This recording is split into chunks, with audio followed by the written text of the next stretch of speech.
Qué bueno que pueda continuar con nosotros. Sean todos y todas bienvenidos a Acción 10 en la mañana. Gracias por acompañarnos. Ya estamos a 27 de agosto del año 2021 con ustedes, Jocelyn Medrano, Jimmy Romero, Udili Vargas, junto a todo el equipo que hacemos posible esta edición. Vamos a darles a ustedes noticias de todo lo relacionado a lo que abordaremos más adelante en nuestro segmento Mirada Global, entre ellos en Afganistán, donde posteriormente del atentado ocurrido este pasado jueves en el aeropuerto de Kabul, el presidente de los Estados Unidos, Joe Biden, aseguró que responderán con dureza. Otro de los titulares que vamos a ampliar más adelante en nuestro segmento Mirada Global es que estudios reflejan que variante Delta del virus COVID-19 es débil ante la vacuna de Pfizer. Vamos a darles esto y más de informaciones en nuestro segmento Mirada Global más adelante. Mientras tanto, vamos también a dar la información de una noticia de último momento, noticia nocturna en temas nacionales, y es que 6 personas lesionadas deja como saldo un accidente de tránsito que se registró en la madrugada en las cercanías de la rotonda Jean Paul Jenny en carretera a Masaya. Veamos el reporte. Al menos 6 personas lesionadas, 3 de ellas de gravedad, en un accidente registrado la madrugada de este viernes en las cercanías de la rotonda Jean Paul Jenny en carretera a Masaya. De acuerdo al relato de testigos, el suceso se registró cuando la camioneta de Tina, conducida por Ramón Flores Alvarado, salía de la gasolinera y de pronto apareció a exceso de velocidad el otro vehículo cerrado, conducido por el coreano Min Jun-sung Lee, de 27 años, impactándolo en 2 ocasiones, donde venían al menos 5 personas en la Tina, quienes producto del impacto salieron por los aires. Bueno, la camioneta venía saliendo de la gasolinera y este carrito venía. Cuando sale la camioneta, viene la camioneta como a 120 más o menos y le pega el primer impacto. Salieron 2 personas ya, una muchacha y 2 varones. De ahí vino a pegar el otro impacto que está aquí y ya salió el otro varón que está aquí.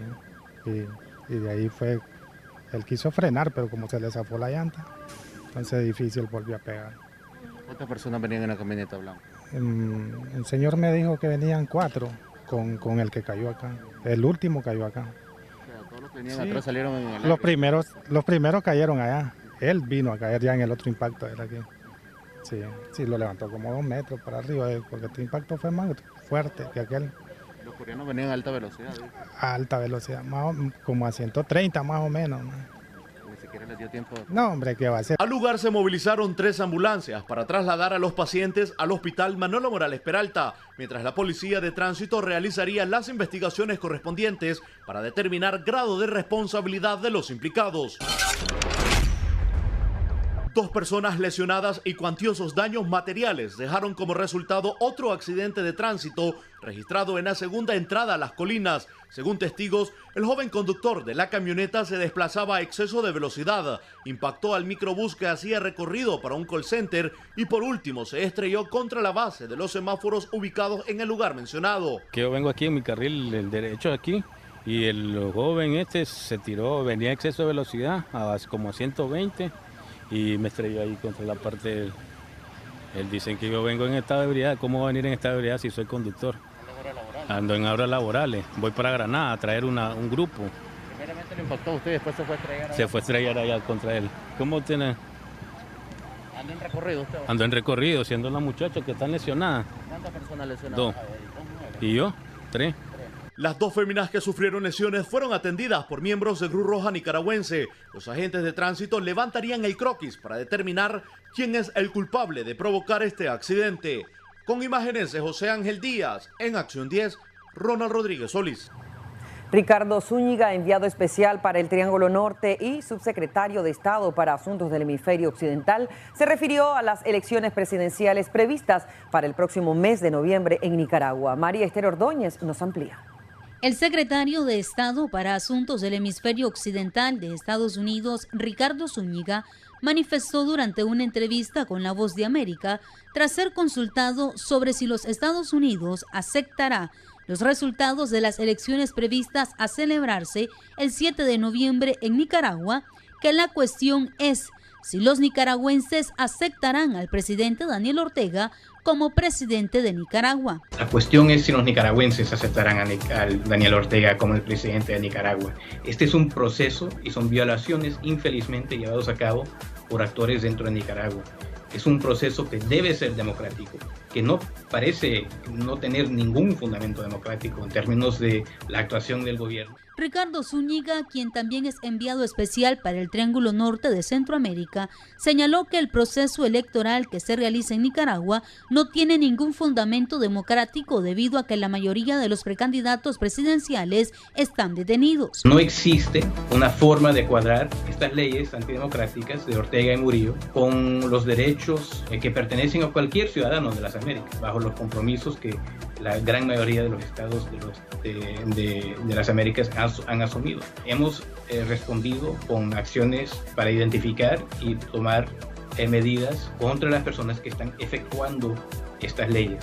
Zúñiga, quien sustituyó a Yuli Chong en el cargo de subsecretario de Estado, dijo que las leyes impulsadas por el gobierno de Nicaragua son un ataque político contra los valores interamericanos. María Esther Ordóñez, Acción 10.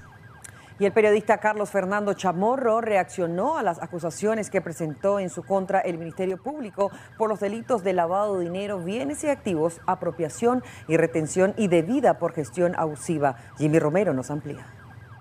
De forma frontal, así reaccionó el periodista y director del medio digital Confidencial, al afirmar que el gobierno del presidente Daniel Ortega no callará su voz en la lucha contra la injusticia y la falta de democracia en Nicaragua. Mencionó que la estructuración de un juicio político a su persona carece de fundamentos por no haber tenido representación de un abogado en la audiencia del miércoles realizada en secreto. Intentar silenciar a un periodista, intentar matar la libertad de prensa y la libertad de expresión. Algo que lo han intentado desde 2007, en 2008, en 2018 y nuevamente este año y nunca lo han logrado. Y creo que otra vez van a fracasar porque no van a silenciarme y no van a impedir que sigamos haciendo periodismo. Al comunicador le han expropiado las instalaciones del medio Confidencial en 2018 y en 2021. Explicó que a toda costa ahora las autoridades quieren vincularlo en el caso de la Fundación Violeta Barrios de Chamorro, donde su hermana pasó de ser investigada a ser acusada por nuevos delitos, entre ellos apropiación y retención indebida. Nuevamente, el 20 de mayo de este año, asaltaron por segunda vez una redacción improvisada de Confidencial. No dieron ninguna explicación. Y ese día yo advertí, porque estaba iniciando el presunto proceso de investigación contra la Fundación Violeta Barrios de Chamorro, un proceso que apunta a la criminalización de la labor de esta fundación. Yo advertí que no existe ninguna relación entre la fundación, mi persona y Confidencial. Y sin embargo, aunque no tienen absolutamente ningún vínculo, ninguna prueba, ninguna evidencia, están intentando fabricar ahora esta acusación. El pasado 22 de junio del presente año, Carlos Fernando Chamorro decidió irse al exilio por segunda vez al enterarse que su vivienda estaba siendo allanada por las autoridades de la Policía Nacional. Jimmy Romero, Acción 10. En más información, el gobierno de Nicaragua, a través del Ministerio Público, informó sobre la acusación por conspiración a 8 opositores, 3 de ellos precandidatos a la presidencia. Es Marjorie Vargas quien nos amplía mucho más. La tarde de este jueves fueron llevados a audiencia preliminar los precandidatos presidenciales Juan Sebastián Chamorro, Félix Maradiaga y Arturo Cruz, así como los opositores Tamara Dávila, José Palé, Violeta Granera y José Adán Aguirre, quienes están siendo acusados por la Fiscalía por ser autores del delito de conspiración para cometer menoscabo a la integridad nacional. El comunicado de prensa dice que esta acusación es basada en los artículos 410 y 412 del Código Penal, en perjuicio de la sociedad nicaragüense y el Estado de Nicaragua. También se giró orden de captura a Manuel Orozco Ramírez. El judicial aceptó la acusación para los 8 opositores, a quienes se les dictó medida cautelar de prisión preventiva. La acusación es dada a conocer a pocos días de vencerse el término de los 90 días. Para Acción 10, Marjorie Vargas. Diputados de la Asamblea Nacional, en su mayoría sandinistas, cancelaron la personería jurídica a otras 45 ONGs que operaban en Nicaragua. La ampliación que la tiene Jimmy Romero. La planadora sandinista votó a favor para que en el hemiciclo de la Asamblea Nacional se cancelaran más de 15 personerías jurídicas a organizaciones no gubernamentales que se dedicaban a trabajar en pro de la defensa de los derechos de las mujeres, velar por la salud de los nicaragüenses y los problemas sociales en las comunidades. Entre las ONG se encuentran Soynica, Red Local, Fugmenit, Fundación Entre Volcanes, Fundación Xochiquexal, entre otras. El Departamento de Asociaciones sin fines de lucro que a tal efecto lleve el Ministerio de Gobernación deberá proceder a la cancelación de la inscripción respectiva de cada entidad enumerada en este artículo en un plazo no mayor de 72 horas y sin costo alguno, poniendo en conocimiento al representante legal de cada una o quien haga las funciones de tal para que procedan a la entrega de los libros de ley, el sello de la entidad y demás documentos que pudiera requerir la autoridad. Asimismo, deberán notificar al resto de autoridades relacionadas. El Ministerio Público se ha convertido en el instrumento para que el presidente Daniel Ortega cerrara en menos de 30 días 45 organizaciones y organismos internacionales. Sin embargo, la suma asciende a 55 desde el 2018, año en que se desencadenaron las protestas antigubernamentales. Se les llamó, se les dio el tiempo y que hoy incluso preguntamos y que no han cumplido con los requisitos que se les pidió, pues, para poder tener toda su orden, pues, todo en orden. Y sobre todo no cumplen con el requisito de su cuenta, su finanza, sus entradas y salidas y sus financiadores.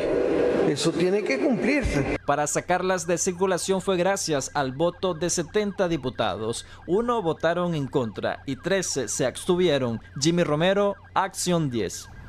Vamos a cambiar totalmente de tema. Les presentamos que una mujer de 35 años de edad se suma a la lista de víctimas mortales en accidente de tránsito. Esto al estrellarse contra la moto. La moto se estrelló contra un bus en el kilómetro 85 de la carretera a León. Veamos a continuación más detalles. De manera instantánea perdió la vida Magali del Carmen Pilar Castro, de 35 años de edad, cuando perdió el control de su motocicleta impactando en la parte trasera de una unidad de transporte que cubre la ruta Managua-León. Según testigos, la ciudadana se movilizaba sobre la carretera a exceso de velocidad y cuando intentó incorporarse a su carril fue demasiado tarde, dejando como resultado el trágico hecho. Por el impacto, la fallecida presentaba trauma craneal severo y exposición de masa encefálica, además de fracturas en todo el resto de su cuerpo. El hecho ocurrió en el kilómetro 85 de la carretera Nueva León. Castro deja en orfandad a 3 niños. Jimmy Romero, Acción 10. En estado de descomposición fueron encontrados algunos cadáveres de los indígenas que fueron torturados y asesinados el pasado lunes en el Caribe Norte de Nicaragua, en la Reserva Biológica de Bozaguas. José Bran Sánchez nos cuenta más.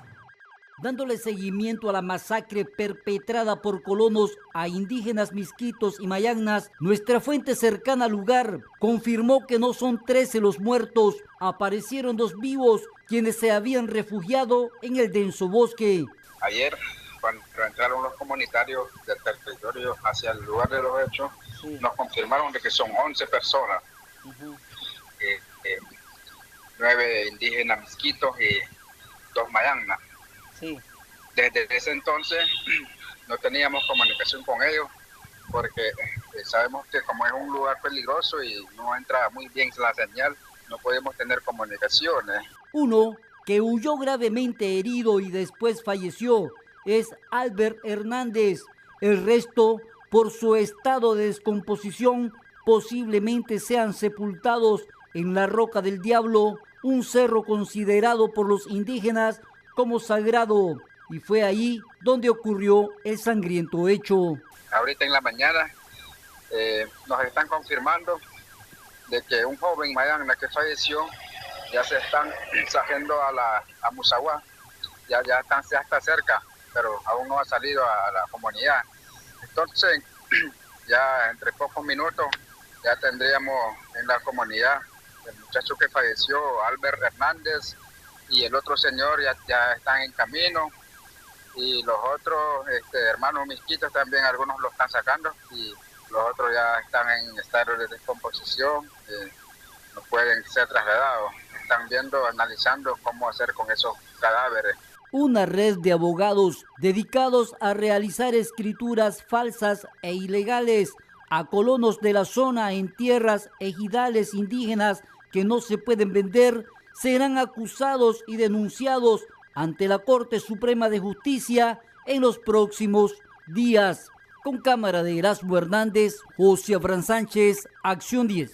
Y en temas nacionales, trabajadores de un negocio ubicado en Ciudad Jardín, acá en la capital, denuncian haber sido víctimas de agresiones físicas por parte de un propietario de local ubicado en la zona. Veamos el reporte que nos brinda Jimmy Romero. Aparentes celos empresariales en el negocio de Nelson Orozco Hernández, propietario de Somos Exceso, obligó que Shisha Odi, de origen asiático, agrediera al propietario y a su personal con armas blancas. El hecho fue captado en cámaras de seguridad y se observa al señalado creando el caos en la tienda de productos electrónicos ubicado en Ciudad Jardín.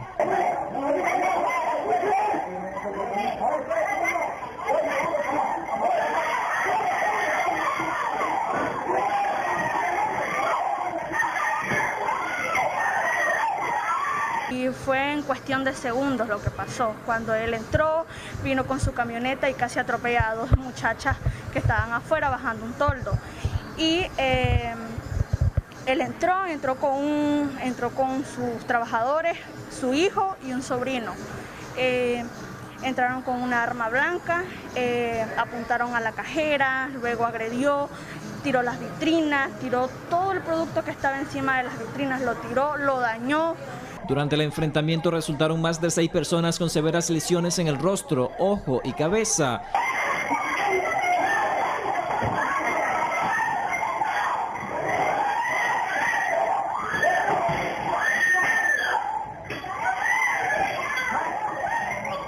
Hoy, en horas de la mañana, las víctimas estuvieron en medicina legal para ser valorados y obtener un dictamen oficial.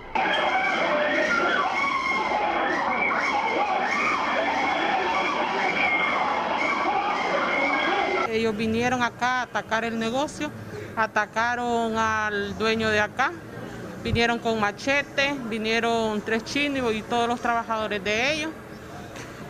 Aquí la mayoría somos mujeres y no les interesó y comenzamos a forcejear porque ellos atacaron al dueño del negocio y lo hirieron. Buscamos la versión de los señalados, pero el negocio, que queda a la par de los denunciantes, se encontraba cerrado.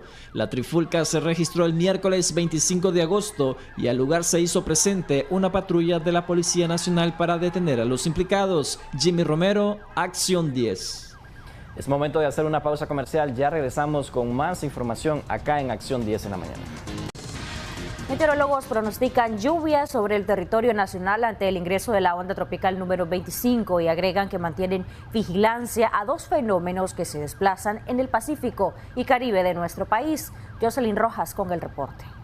Expertos en meteorología del Observatorio de Fenómenos Naturales OFENA mantienen vigilancia a 2 fenómenos que se desplazan en el Pacífico y Caribe nicaragüense. Aseguraron que para este viernes ingresará la onda tropical número 25, que provocará lluvias en todo el territorio nacional. El comportamiento, aquí tenemos el desplazamiento de este evento que se está alejando hacia la parte este, buscando Jamaica, buscando la parte del noroeste de Cuba y la península de Yucatán hacia el estado de Texas, en el Golfo de México, como un posible huracán que estará ingresando. Estas son las condiciones actuales donde se ha localizado un comportamiento de la baja presión con dirección hacia la zona de Jamaica con una probabilidad de un 80% de desarrollo ciclónico hacia la costa noreste de Cuba. Mientras tanto, para este día nosotros tendríamos el ingreso de algunas posibles lluvias, principalmente desde Bluefield a Punta Gorda, que podrán estar generando condiciones de lluvia en el atardecer, hacia en horas de la noche, como también en la zona centro de Nicaragua, hacia el Pacífico, incluyendo incluyendo Managua y Jinotepe, que podrán tener algunas posibles precipitaciones. Para la noche continuarán las lluvias con tormenta eléctrica en la zona del noroccidente, como también en la parte de Managua, Jinotepe y Rivas, Huigalpa, Huaco y Estelí y parte de Matagalpa y Ocotal, con algunas lluvias y lluvias ligeras que se puedan estar presentando para el horario de la noche, como también en Punta Gorda, como también en San Carlos y Nueva Guinea. Los vientos promedio casi en la mayoría del territorio nacional estarán con ráfagas 31 kilómetros por hora. Moreira informó que en el Pacífico vigilan el desplazamiento de la tormenta tropical Nora, la que sigue desplazándose hacia la costa oeste del Pacífico de México,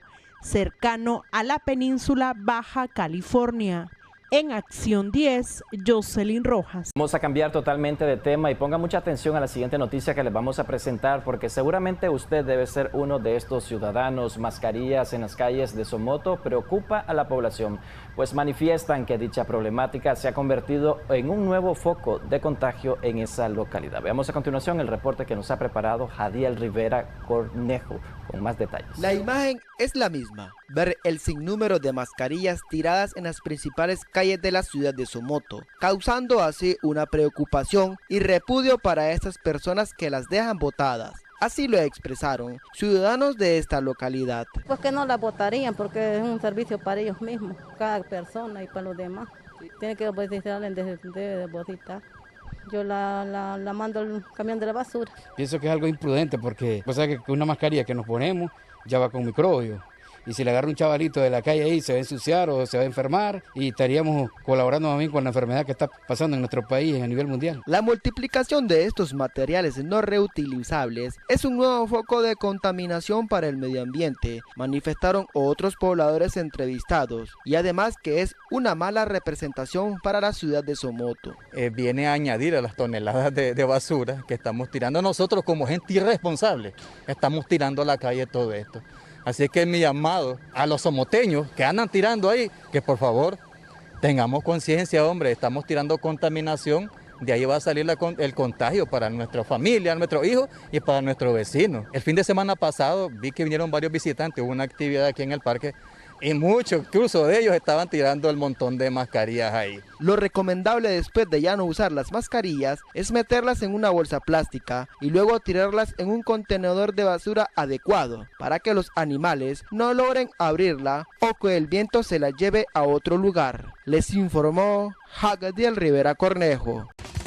Seguimos con Acción 10 en la mañana. El diputado Lester Villarreal confirma renuncia de Jimmy Blandón, quien se desempeñaba como diputado del Partido Liberal Constitucionalista. Jimmy Romero nos informa.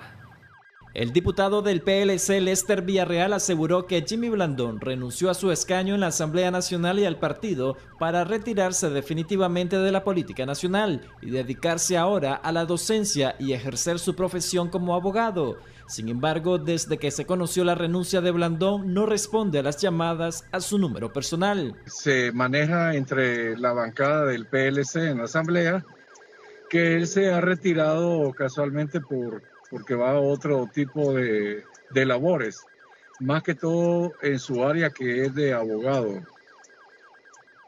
De ahí no tengo conocimiento de otro diputado o diputada, porque se oye que la diputada Azucena Castillo también va a renunciar, pero el día de hoy estuvimos en la asamblea y ahí se encontraba la diputada Castillo y no ha expresado ni externado absolutamente nada sobre este tema. Villarreal desmintió que el Partido Liberal Constitucionalista, que ahora dirige María Aide Osuna, esté desgranándose a pocos meses de realizarse las elecciones. A Osuna se le ha estado acusando de supuestamente ser una ficha que utiliza el Frente Sandinista para crear división entre la oposición. Realmente no es que esté desgranándose. Lo que pasa es de que son espacios que se tienen que ocupar por otras personas, como es en el caso de su suplente, que es la persona que está ahora sustituyéndolo, pero no es que esté desgranándose. Y creo que el PLC se ha fortalecido más que nunca ante los embates de ciertas informaciones que se han estado manejando. Sin embargo, siempre existe, como en toda familia, Hay quienes dicen, me voy a dedicar a otra situación, me voy a dedicar a mi trabajo o a otros labores.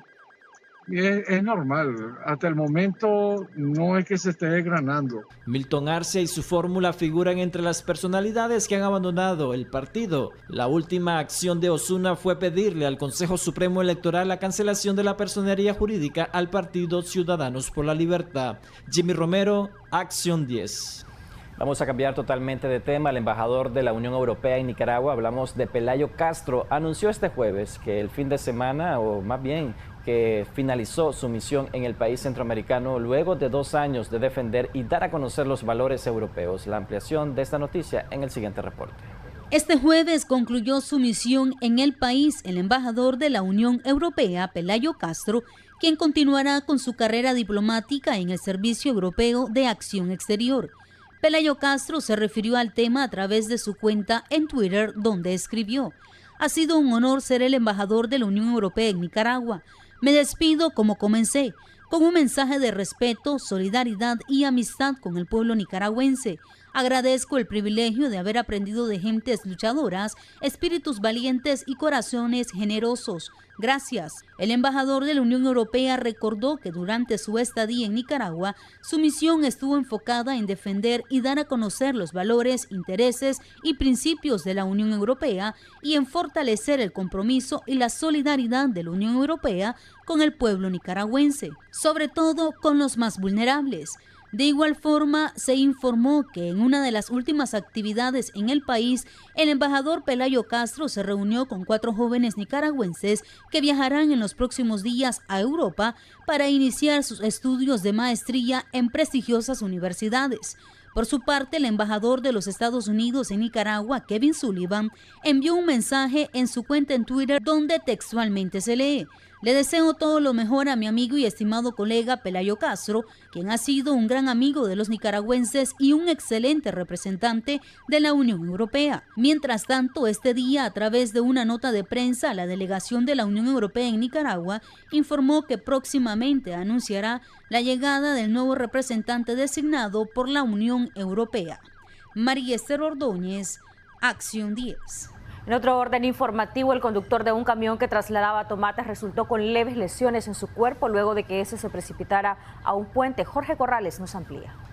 En el lugar conocido como Puente Quizulí, municipio de Mozonte, y sobre la carretera que va hacia Jalapa, Nueva Segovia, quedó volcado este camión color blanco cargado de tomates que eran trasladados hacia la capital Managua. El suceso ocurrió en la tarde de este miércoles 25 de agosto, sin que se ocasionaran pérdidas humanas, solo materiales. En el accidente de tránsito resultó con leves golpes y raspones el conductor del automotor, que de inmediato fue trasladado en ambulancia al Centro de Salud de Mozonte para ser atendido y así descartar mayores complicaciones de salud producto del percance. Presuntamente el conductor hizo las pericias necesarias para evitar que se volcara, pero la pendiente del lugar impidió que estas fueran las apropiadas, porque al parecer otro causante y la de mayor relevancia fue el recalentamiento de las fricciones del camión. Horas más tarde se presentaron al lugar los dueños del camión y del cargamento de tomates para recuperar los que quedaron en buen estado y no perder el total de lo invertido. Con las imágenes de Heidi Rivera, en Mozonte, Nueva Segovia, Jorge Corrales. Habitantes de un barrio de Rivas solicitan a las autoridades de la alcaldía la reparación de caminos que permanecen en mal estado. Eva Torres con el detalle de esta denuncia. Una situación compleja viven los pobladores del sector conocido como el anexo del barrio 29 de Mayo en Rivas, luego de que un ciudadano realizara la venta de más de 20 lotes y según lugareños eso no fue reportado por el vendedor a la alcaldía municipal, lo que está afectando al menos a 50 familias. Algunas han acudido a la municipalidad para pedir la reparación de caminos en mal estado, pero aseguran que no brindan respuesta porque aparentemente la propiedad todavía aparece como privada. Lo que queremos es que la alcaldía venga y nos responda por la calle, porque ya hay la verdad de las cosas es que nosotros estamos como abandonados aquí, no no nos prestan atención, ya se han metido cartas para que compongan a este lado, de este barrio del Retén. A pesar de ser un barrio cercano al casco urbano de Rivas, estos pobladores se enfrentan a múltiples problemáticas, entre ellas caminos en mal estado, falta de agua potable, predios montosos y por si fuera poco tienen que buscar alternativas para poder obtener energía eléctrica. La gente se cae en las motos, en los carros se pegan y los predios montosos están bien montosos, nadie quiere rozar, no hay agua, la gente la mayoría han hecho pozos. Pero agua potable nadie quiere meter aquí, ni luz, porque como dicen que el que vendió aquí no lo ha ido a inscribir a la alcaldía. Otro problema que atenta contra la salud humana en este anexo es la existencia de un basurero clandestino creado por personas de otros barrios que llegan a tirar todo tipo de desechos a un predio baldío del lugar. La gente que viene de afuera a botar esto, ¿por qué? Porque como aquí no está cerrado, ni hay nadie que realmente los vengan a ayudar por parte de la alcaldía, ni vengan a echar una manito, porque eso es lo que queremos, y vengan a supervisar. Eva Torres, Acción 10. ¿Cuál es el procedimiento legal que se debe seguir luego de una detención judicial que comprende, según la legislación de nuestro país, 90 días? Eso para que la Fiscalía encuentre méritos y llevar a una acusación a quienes sean objeto de investigación o señalados de cualquier tipo de delito, y posterior ya se pasa a otro tipo de medidas y procedimientos. Justo ese es el tema que vamos a abordar hoy con un invitado quien ya está con nosotros acá en el estudio de Acción 10 en la mañana en Debates y Soluciones. Gracias a usted por sintonizarnos también a través de las redes sociales. Recuerde que nos encuentra como Canal 10 Nicaragua. Jim. Así es, Jocelyn, estaremos hablando sobre el tema procedimiento legal luego de detenciones judiciales, a propósito de las detenciones que se han realizado contra opositores. Y para eso nos acompaña acá en el estudio de Debates y Soluciones y por supuesto de Acción 10 en la mañana, Ever Acevedo, representante de la Comisión Permanente de Derechos Humanos. Muchas gracias por acompañarnos, Ever. Buenos días. Un placer que nos acompañe. Ever, hemos visto en los últimos meses algunos procedimientos legales comunicados de parte de las autoridades policiales, en este caso el procedimiento que sigue la Fiscalía, y lo decíamos, antes en nuestro país eran 48 horas, el término que tenía la Fiscalía para poder encontrar mérito y acusar a quienes estaban señalados de algún delito o son objeto o eran objeto de investigación. Sin embargo, esto se logró ampliar mediante reformas y disposiciones a 90 días. Pero en el caso, por ejemplo, de algunos opositores que son señalados de distintos delitos, se va a otro proceso justo ahora. ¿Qué es el proceso que continúa luego de estas detenciones judiciales? La mayoría no han cumplido aún los 90 días. Sí, en primer lugar, es muy difícil hacer un análisis jurídico de estas situaciones en vista de que el total secretismo con que se están manejando las audiencias, con que se está manejando todo el proceso judicial, no nos deja a nosotros hacer un verdadero análisis jurídico más acorde a lo que está pasando. La ley 1060, que es la ley que reformó el Código Procesal Penal y amplió a una detención judicial de 90 días, establece que el Ministerio Público necesita hacer una investigación primaria, encontrar ciertos elementos probatorios que le den indicios suficientes para decir que una persona cometió un delito, llevarlo a la autoridad judicial y decirle, necesito más tiempo para investigar a esta persona. Entonces este tiempo comprende de 15 a 90 días. En todo ese tiempo el Ministerio Público, bajo el principio de objetividad, puede decir al día 50, mire señor juez, yo creo que aquí ya no puedo encontrar nada más, otorga la libertad a la persona. O sea que forzosamente no tienen que cumplirse el máximo que son 90 días. Así es, no por el principio de objetividad, porque es injusto tener a una persona 90 días si sabes que no tenés elementos suficientes para privarle de su libertad. O ya tenés los elementos suficientes y ya puedes formular la acusación y presentarla al judicial, que es lo que posiblemente pasó en el caso de los señores de la Fundación Violeta Chamorro, que algunos no habían cumplido los 90 días y presentaron una acusación. ¿Qué pasó también ahí en ese proceso? Que es algo extraño, pero por el mismo secretismo con que se manejan, te lo podría decir. El señor Pedro Joaquín Chamorro fue acusado o fue presentado su detención judicial por traición a la patria. Pero ahora resulta que esa investigación de traición a la patria ya no existe y él sale siendo acusado junto con su hermana y otro grupo de personas por lavado de dinero. A falta de elementos, como vos decís, Ever, que hay en el caso de todos estos ciudadanos que han sido detenidos, ¿qué es lo que le correspondería en este caso al Ministerio Público? ¿Dejarlos en libertad a falta de esos elementos que vos mencionás? Si no tienen los elementos suficientes, el Ministerio Público, bajo el principio de objetividad, debe pedirle a la autoridad judicial que se ordene la libertad de las personas. Un ejemplo, ahorita tenemos personas que ya tienen 50, 60 días. En el caso de la doctora María Oviedo ya tiene 30 días estar detenida. No sé qué elementos tiene el Ministerio Público. Me gustaría también que habláramos del debido proceso en esos 90 días, antes de entrar al proceso posterior a los 90 días.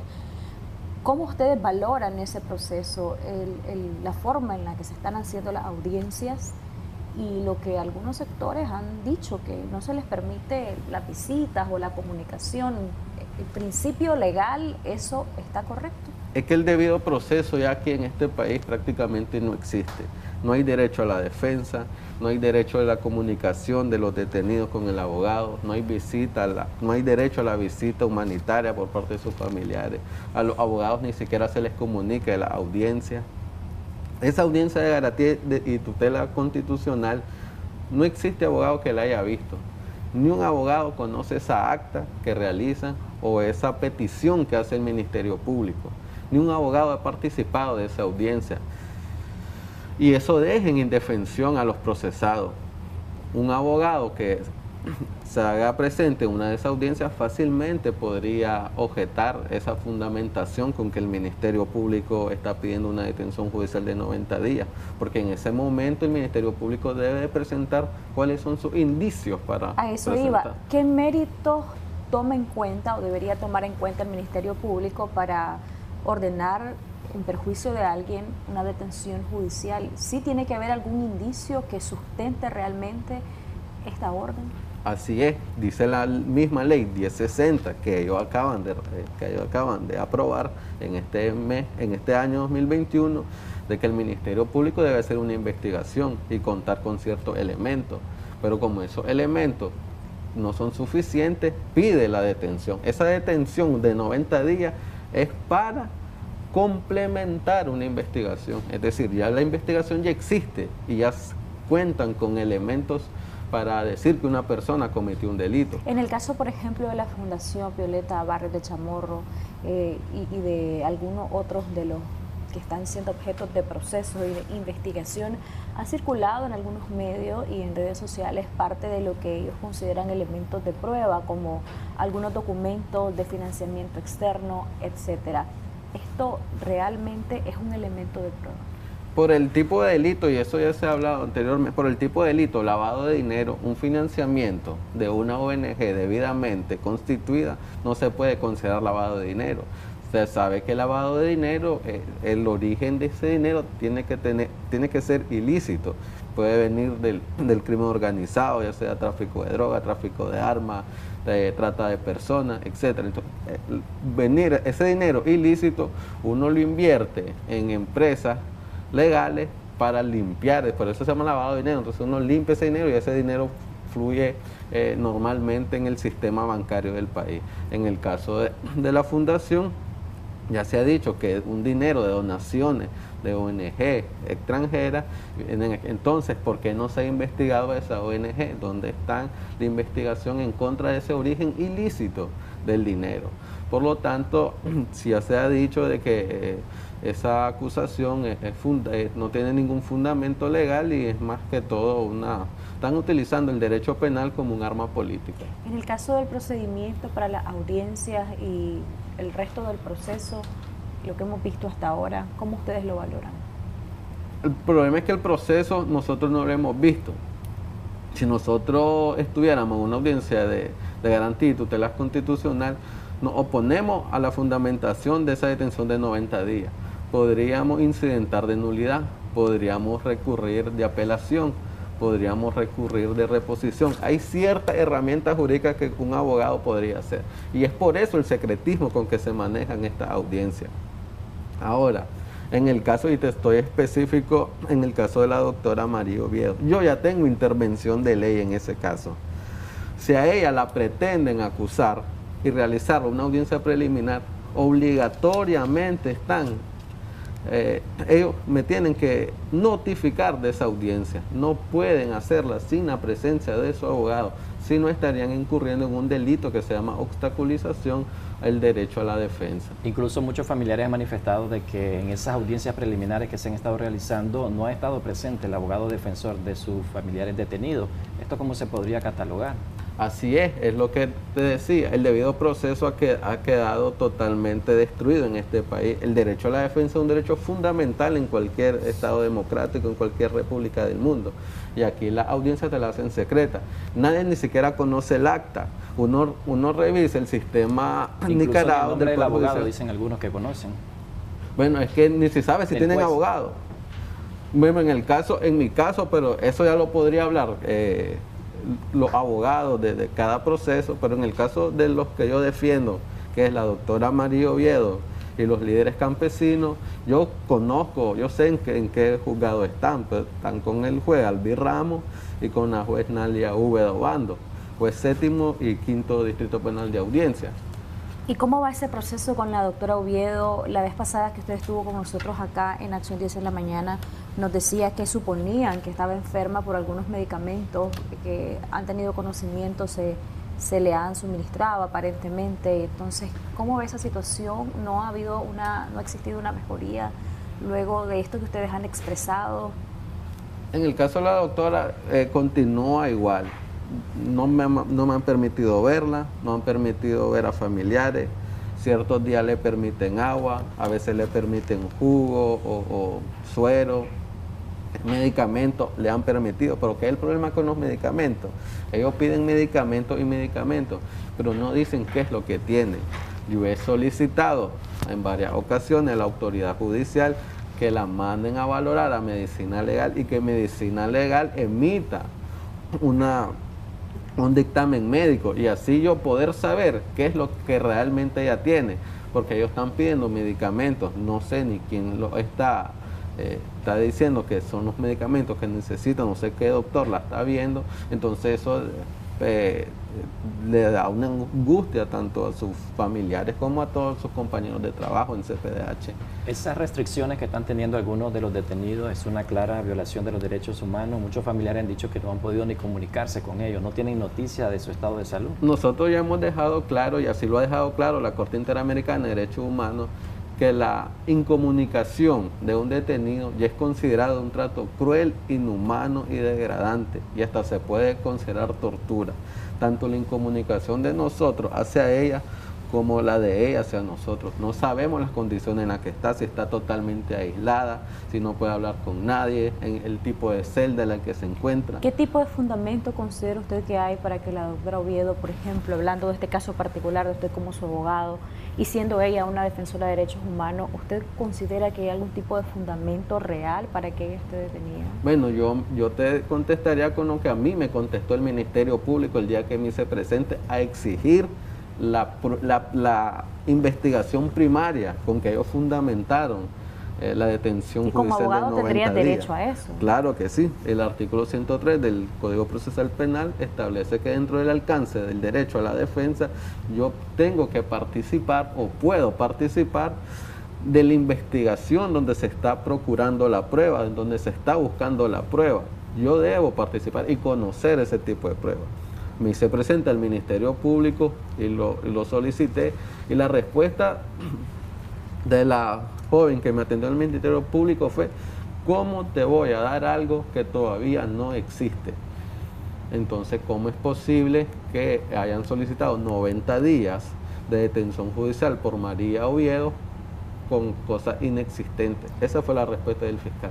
Y como abogado, ¿cómo cataloga todos estos procesos que están enfrentando los detenidos? Porque incluso en el caso de Carlos Fernando Chamorro, quien se encuentra exiliado en Costa Rica, mencionó que por las acusaciones que está teniendo él, por parte del Ministerio Público, esto podría catalogarse como un juicio político. ¿El resto también podría ser catalogado así como un juicio político? De hecho, hay personas que están en el extranjero, como Manuel Orojo, que está siendo objeto prácticamente de estos señalamientos de parte de las autoridades. Incluso se habla de una posible detención, siendo que él está fuera del país, y todas estas situaciones, cómo realmente están o no sustentadas en materia de derechos de nuestra legislación nicaragüense, porque ese es todo un debate. Hay quienes dicen, bueno, están sustentadas en el derecho nicaragüense según nuestra legislación y por eso pues hay que respetar el proceso. Pero ya hablando del proceso, ustedes nos han expresado esos criterios que difieren de aquellas personas que dicen es un debido proceso, está sustentado en la ley. Y es que no, ni siquiera está sustentado. Han reformado la ley, son leyes represivas, inconstitucionales, por eso nosotros hemos recurrido por inconstitucionalidad y ni aún así la han podido cumplir. Porque la ley 1060, vuelvo a la audiencia de garantía y tutela constitucional, dice la ley, la persona debe estar asistida por su abogado. Eso no se ha permitido. Entonces desde ahí ya no están cumpliendo ni la propia ley que reformaron como arma política. Entonces no existe debido proceso, está totalmente colapsado, no cumplen ni sus propias leyes, son incapaces de cumplir sus propias leyes. ¿Qué puede pasar ahora? Veamos los escenarios futuros, luego de que ya prácticamente el Ministerio Público encuentre los méritos para pasar a otra parte, a otro procedimiento. ¿Qué sería ese procedimiento? ¿Cómo se debería de dar?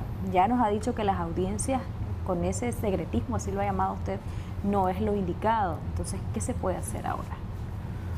En el caso de las personas que acusaron ayer, que la acusaron por un delito que ni siquiera era el que habían dicho de que estaban investigando, que era traición a la patria, ahora lo salen acusando de conspiración para menoscabo de la integridad territorial. El procedimiento que sigue, supuestamente ya le hicieron una audiencia preliminar, igual en total secretismo, y sin abogado defensor de su confianza o sin abogado, no se sabe si acaso la Defensoría Pública estuvo ahí. La ley dice que en 10 días a ellos le deben de hacer una audiencia inicial. Luego, en un periodo máximo de 3 meses, que es la duración máxima de un proceso, el proceso inicia con la audiencia preliminar, inició ayer. En un periodo máximo de 3 meses, ellos ya deben de estar siendo condenados o absueltos. Todo el proceso debe durar. Entonces el juicio debe empezar a más tardar mes y medio, el juicio en contra de las personas que fueron acusadas. ¿Y en ese juicio se debería de permitir sí o sí la presencia de la defensa de los acusados? El Código Procesal Penal le da cierto margen a ellos, porque dice que en la audiencia preliminar la ausencia del defensor no invalida la audiencia, distinto a la audiencia inicial, que es la próxima, que en 10 días se la deberían de estar haciendo. La próxima sí tendría que estar el defensor. Obligatoriamente. Y ellos, los acusados, pueden decir, aquí yo quiero por ejemplo, en el caso de los que yo defiendo, aquí yo quiero a Ever Acevedo, él es mi abogado, y esa audiencia no se debe hacer si yo no estoy ahí. ¿No se puede asignar un defensor público? Bueno, hace varios años, ellos reformaron porque ellos también, el Poder Judicial legisla por medio de circulares. Entonces ellos reformaron lo que era la Defensoría Pública y decían que la Defensoría Pública solo era permitida para aquellas personas que tuvieran ingresos menores a $600. No sé si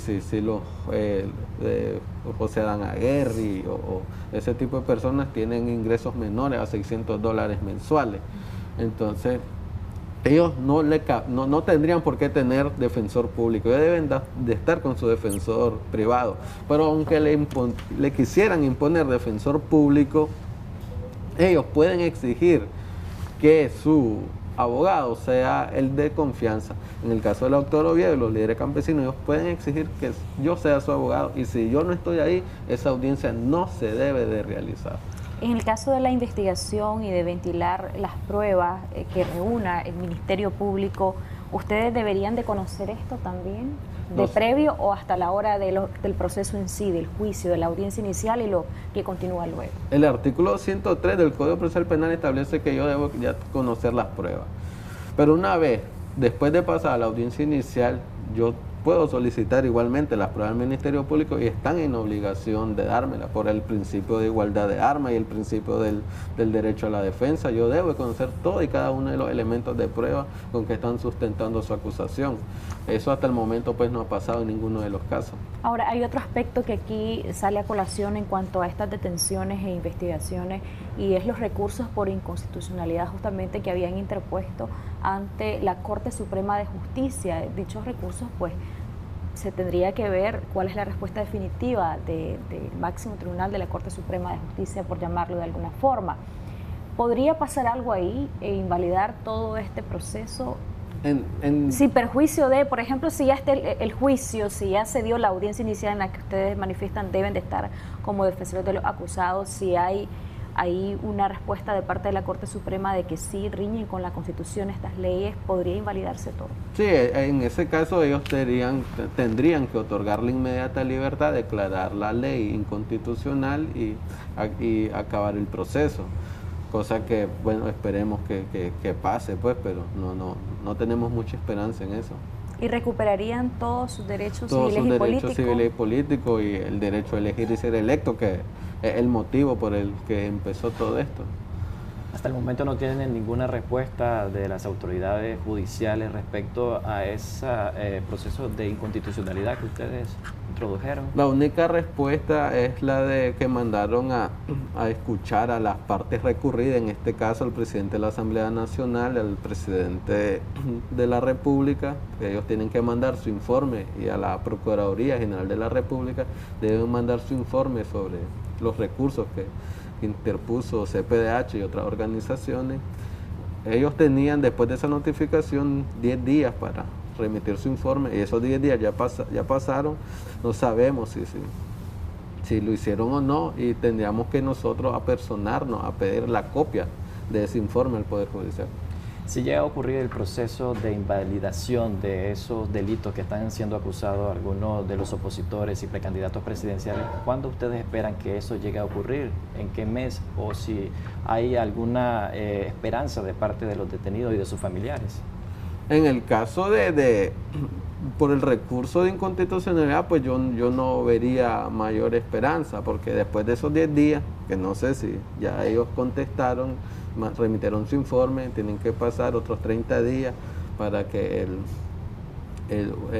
uno de los magistrados proyectistas presente el proyecto de sentencia, y luego otros 60 días para emitir, para que la Corte Plena apruebe o no la inconstitucionalidad de la ley. En ese periodo, que son total de 125 días, pues ya creo que el juicio ya tuvo que haber terminado como en derecho corresponde. Como te digo, son 3 meses de un proceso judicial. Como CPDH, ¿qué otra presión están ejerciendo contra las autoridades judiciales, tanto a nivel internacional? Porque a nivel nacional ya se está observando que sería el proceso de inconstitucionalidad contra la ley. No, y a nivel interno, en el caso que a las personas que nosotros defendemos, no solo el recurso por inconstitucionalidad en contra de esa ley, sino que nosotros diariamente estamos solicitando por escrito, pues estamos documentando cada petición que hacemos a favor del autor Oviedo y los líderes campesinos. Ya si los jueces no contestan o hacen caso omiso a estas peticiones, pues ellos ya verán en qué delito o en qué falta están incurriendo. A nivel internacional, pues existen otras oficinas que en CPDH, no el área en la cual yo estoy, que se encarga ya de hablar con organismos internacionales, en el caso de CDH, la Oficina del Alta Comisionada, remitiendo informes periódicamente sobre la situación de los detenidos y de violaciones de derechos humanos en el país. ¿Eso podría así ejercer algún tipo de presión contra las autoridades? Pues ya existe desde el año 2018 un informe del Grupo Interdisciplinario de Expertos Independientes sobre que en Nicaragua se deben de investigar posibles crímenes de lesa humanidad. Eso ha dado pauta a países de la comunidad internacional a ejercer lo que ellos estimen a bien. Porque incluso hay unos de los detenidos que tienen medidas cautelares que prácticamente se les han violentado. que Sí. fueron dictadas por la Comisión Interamericana de Derechos Humanos. Sí, unos tienen medidas cautelares, otros tienen medidas provisionales. Incluso creo que el día de hoy hay una audiencia para uno de ellos sobre por qué el Estado no ha cumplido con esas medidas cautelares. Pero más allá de lo moral, de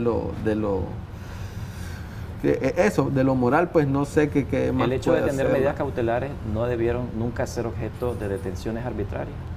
De detenciones arbitrarias no, porque estamos claros que yo puedo tener medidas cautelares por la CIDH, pero si yo incurro en un delito, pues yo debo de ser investigado. Pero en este caso estamos hablando de un proceso ilegal, arbitrario, anómalo, entonces ellos no tuvieron que estar siendo procesados. Bueno, en todo este proceso que viene para los acusados, que ya prácticamente pasan, ¿no?, a ser acusados, de investigados a ser acusados, ¿qué se puede esperar en el sentido de que sea un proceso idóneo, apegado a la legislación nicaragüense? Y lo otro, ¿son estos delitos graves? Leía hoy por la mañana en un medio de comunicación que incluso pueden haber penas de 10 a 15 años por algunos de los delitos por los cuales están siendo acusados parte de estas personas. El delito de menoscabo de la integridad territorial es de 10 a 15 años la pena. Pero como a ellos lo están acusando por conspiración, la conspiración es un poco menor, pero igual es un delito grave, una pena que va de 5 a 10. Entonces, conociendo pues a cómo se han llevado todos los procesos a privados de libertad por razones políticas, siempre se pide penas máximas y se imponen penas máximas, de llevarse el proceso pues pueden ser condenados a 10 años. Cuando dice penas máximas, ¿se le podría aplicar la cadena perpetua? Porque ya se ha estado aplicando desde el año pasado. Cuando me refiero a penas máximas es los límites que establece el tipo penal en concreto. Es decir, la conspiración para cometer el menoscabo de la integridad es de 5 mínimo, 10 máximo. Cuando yo me refiero a pena máxima es la pena de 10 años. ¿Qué puede ocurrir después del proceso en sí, suponiendo que haya una condena y ya la sentencia por determinado tiempo? ¿Qué estarían haciendo el cuerpo de abogados defensores de cada uno de los acusados? En su caso particular, por ejemplo, con la doctora María Oviedo, ¿cuál es el escenario que puede ver en este momento de manera preliminar, quizá muy precoz? ¿Y cuál sería el accionar suponiendo que haya una condena y sentencia?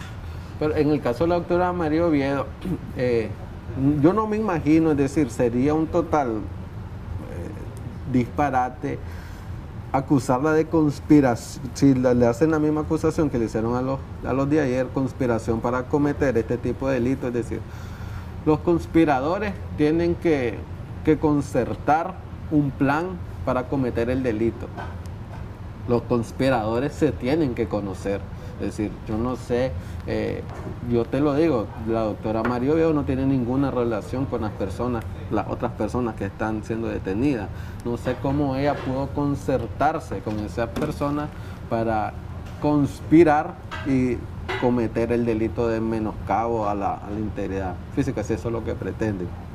Una vez, si se acusa y nos permiten participar, porque no sabemos si nos van a permitir participar, ella como abogada y como abogada penalista, ella está clara de que ella tiene que exigir mi presencia. Yo estoy seguro que ella va a exigir mi presencia y no va a permitir que le hagan una audiencia sin la presencia de su abogado defensor. Entonces, una vez participando yo de ese proceso, si se llega al lamentable hecho de su condena, pues seguir con el proceso, lo que es el recurso de apelación, el recurso de casación ante la Corte Suprema de Justicia. El de apelación es ante el tribunal. Ante el Tribunal de Apelaciones, el de casación ante la Corte Suprema de Justicia. Si es la condena, una acción de revisión, igual ante la Corte Suprema de Justicia, y agotar todos los mecanismos internos del país. Y estos delitos que se les impusieron a los acusados y los que están siendo investigados, podría decirse que fueron impuestos a gusto y antojo de las autoridades del Ministerio Público. Yo no me imagino ellos porque el delito comenzó con la ley 1055. Entonces, a la hora de que ya se venían cumpliendo los plazos de los 90 días, no sé cómo ellos llegaron, se pusieron en una mesa y comenzaron a ver cuál es el que mejor cabe. Y, bueno, yo digo que pongamos el de menoscabo, la integridad, creo que ese puede ahí aplicársele supo que y fue igual no tiene ningún sustento jurídico. No me imagino yo, tienen que presentar como prueba el plan preconcebido, estructurado de cómo ellos, en el caso de los de ayer, las 7, 8 personas se juntaron y conspiraron para dar a Nicaragua ante el dominio extranjero. Ahora, este dominio extranjero, ¿quién es? ¿Quién es esa potencia extranjera con lo cual los conspiradores pretenden entregar a Nicaragua? Ahora, si esa potencia extranjera realmente también pretendía ejercer el dominio sobre Nicaragua, ¿quién es su embajador? Tendría que ser expulsado inmediatamente el embajador, porque también puede ser partícipe de la conspiración. Sin fundamento, ¿ustedes consideran que esto es un juicio político? ¿Sí? No solo el de estas personas, nosotros hemos documentado el año 2018 cantidad inmensa de procesos por motivaciones políticas. Incluso ahorita podemos decir que hay más de 140 personas privadas de libertad por razones políticas. No solo los últimos 34, hay personas que ya están con sentencia firme y que única razón es haber participado en las protestas o haberse organizado dentro de sus barrios, dentro de sus municipios. Bueno, muchísimas gracias por habernos acompañado y traernos su valoración como experto en derecho sobre estos procesos, el procedimiento que puede continuar de aquí en adelante y pues hablarnos del caso específico de la doctora María Oviedo de la Comisión Permanente de Derechos Humanos, quien se encuentra pues en detención judicial. ¿Algún comentario adicional a lo que hemos conversado esta mañana? No, únicamente pues que como CPDH vamos a seguir denunciando cada una de las violaciones de derechos humanos. Invitamos a la población a seguir llegando a las instalaciones de CPDH a poner su denuncia. No nos van a callar, vamos a seguir defendiendo derechos humanos. Defender derechos humanos no es un delito, por lo tanto exigimos la libertad de la doctora María del Socorro Oviedo. Gracias, doctor Eber Acevedo, el asesor legal de la Comisión Permanente de Derechos Humanos, que ha estado acompañándonos esta mañana. Así es, Jocelyn. Ahora es momento de presentarles la tendencia que obtuvimos en el programa de ayer. Estuvimos hablando sobre el proceso de integración centroamericano e intercambios comerciales. Como invitado nos acompañó Roger Guevara Mena, él es ex diplomático y también analista político. Esta entrevista en nuestra página oficial de Facebook, Canal 10 Nicaragua, obtuvo un total de 18.011 personas alcanzadas, fue compartida 33 veces. En interacciones obtuvo un total de 2.774 personas. Y con esta información que le hemos presentado, hacemos una pausa comercial, pero ya regresamos con más de Acción 10 en la mañana.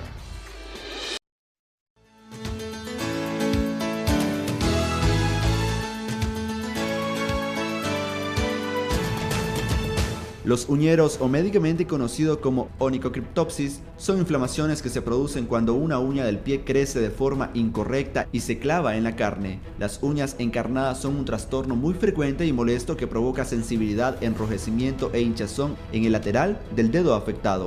Y si no se cura a tiempo, la uña encarnada puede llegar a infectarse. Entre las causas más comunes están cortarse mal las uñas, debido a que cuando se deja muy corta, sobre todo en los extremos, o al cortarlas con forma redondeada, hace que la esquina de la uña se clave en la carne. También utilizar zapatos inadecuados. Tener calzado demasiado estrecho o pequeños puede provocar presión en las uñas y hacer que se curveen hacia abajo. Para ello es importante mantener el pie lo más limpio posible para evitar el sobrecrecimiento de bacterias y realizar baños con agua tibia 3 o 4 veces al día para ablandar la uña. Conozcamos más sobre este tema médico en la siguiente entrevista. Christopher Guevara, Acción 10. Los uñeros. Gracias, Christopher Guevara. Vamos a estar conversando sobre este tema con Jorge Castro de Clínica Doctor Pie, uñeros crónicos. Porque ya veíamos, ¿verdad? Hay algunas personas que padecen de uñas encarnadas, pero hay uñeros también de pellejitos, hay uñeros directamente que nos pueden crear algún tipo de problemas. ¿Es necesario retirar completamente la uña? Él nos lo va a decir. Muy buenos días, Jorge, gracias por acompañarnos. Buenos días, Odilí. Gracias por el espacio que nos brindan. Y aprovechamos siempre tocar temas que nosotros sabemos que son bien importantes, porque todavía a veces nos visitan personas que no saben dónde podían haberse tratado su uña, este problema de uña encarnada, y pues gracias a la revista a veces nos conocen y nos visitan. Correcto. Cuando ya escuchábamos el preámbulo de la nota, pero también hay distintos tipos de uñeros, quizás nos explicas un poquito. Sí, una de las cosas que yo quería hacer bastante énfasis es en dos. Lo que es la diferencia entre la paroniquia y lo que es la diferencia entre la onicocriptosis. Sí. Ya que de esto depende el tipo de tratamiento que se brinde a lo que se le conoce como uñero, porque a veces se globaliza, pues se estandariza el problema como tal y hay diferentes causas.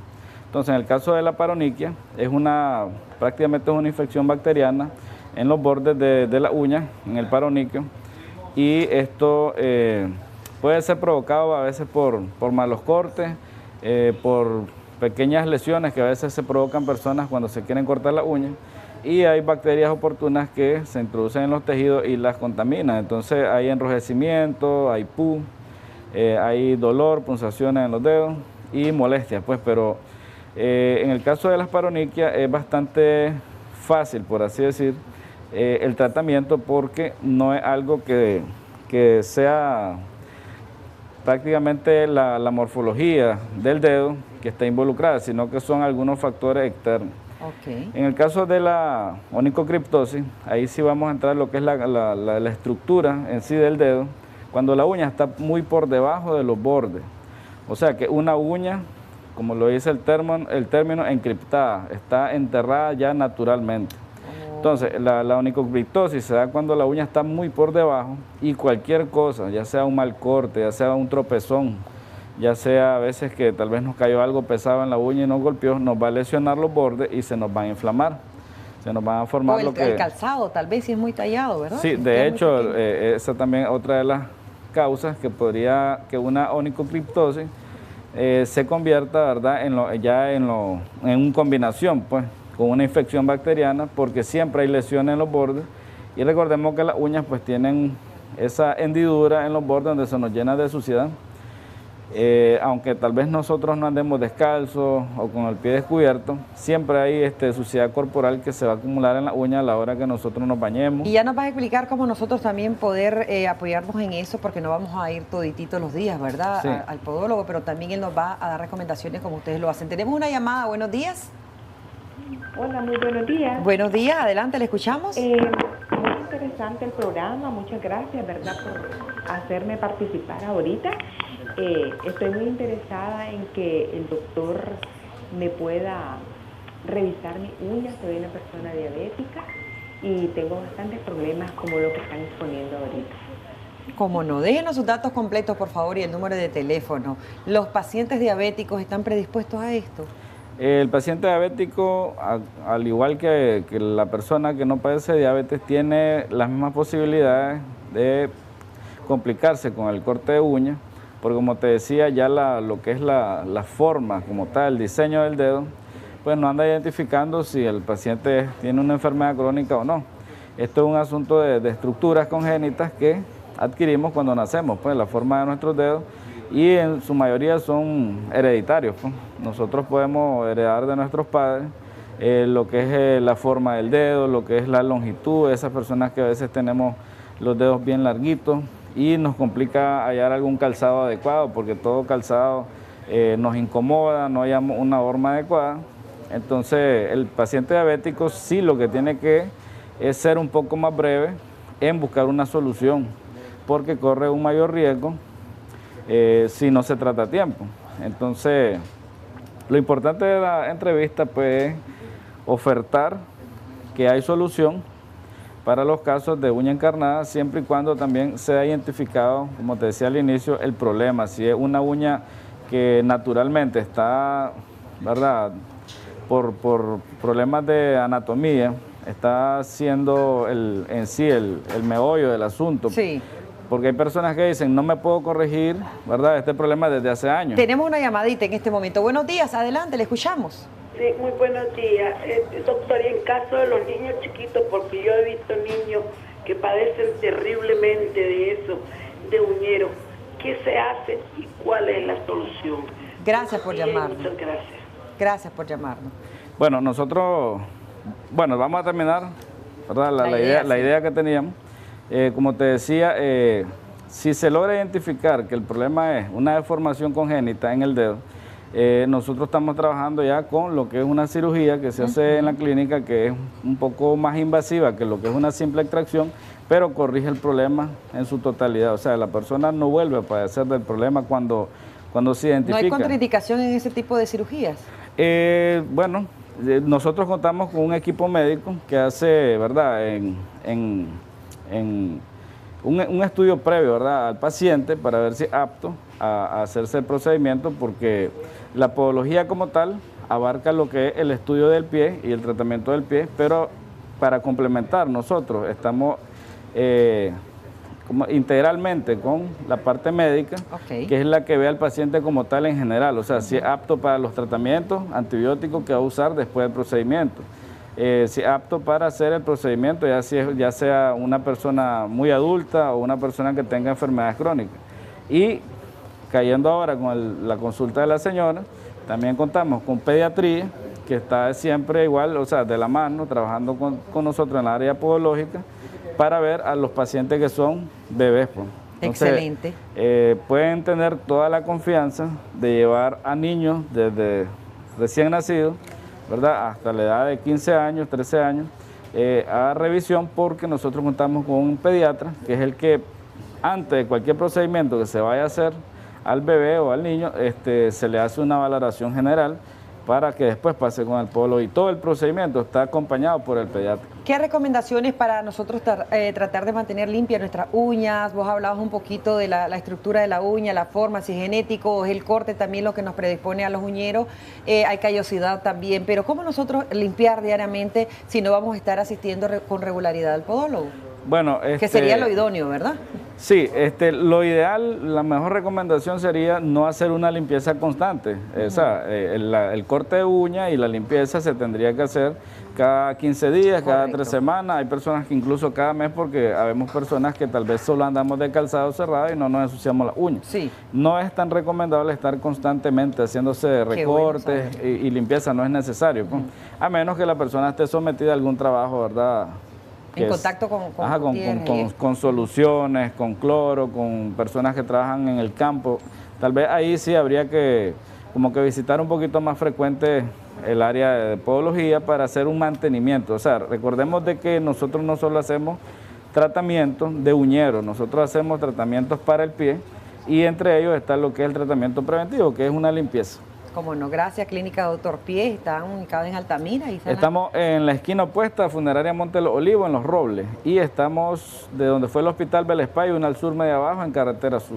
Como no, muchísimas gracias, Jorge Castro. Ahí usted va a recibir una extraordinaria atención. Hay que visitar a los expertos, a los especialistas, y también ayudar a nuestros pies, que son los que nos ayudan, ¿verdad?, a ir, a venir, y hay que mimarlos también. Vámonos de inmediato con Xochitl Cristina y nuestro invitado, que nos viene a dar mucha alegría, que es lo que vamos a ver, Iván. Buenos días.